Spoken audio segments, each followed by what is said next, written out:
ഭഗവാന്റെ നാഭീസ്ഥാനമാണ് തിരുവനന്തപുരത്തെ ക്ഷേത്രം.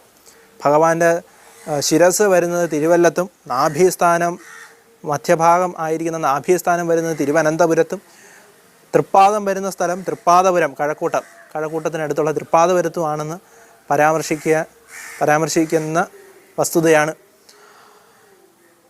അവിടെ തന്നെയാണ് സ്വർണത്തിൽ തീർത്തിരിക്കുന്നത് ലേപ്യബിംബമാണ് ഭഗവാന്റെ രൂപം. 18 അടി നീളമുള്ള ആ ഭഗവാന്റെ രൂപത്തിൽ അഭിഷേകം നടത്താൻ പ്രാപ്യമല്ല.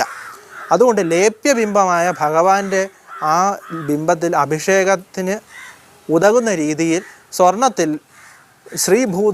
ശ്രീദേവി ഭൂദേവി സമേതരായി ഇരിക്കുന്ന ഒരു സ്വർണ്ണബിംബം അർച്ചനാമൂർത്തി പെരുമാൾ എന്നുള്ള രീതിയിൽ നമുക്ക് നടുവിൽ ദർശിക്കാൻ സാധിക്കും. അർച്ചനാമൂർത്തി പെരുമാളിൻ്റെ ദർശനത്തിന് തൊട്ട് ചേർന്ന് തന്നെ അവിടെ ശ്രീദേവിയുടെയും ഭൂദേവിയുടെയും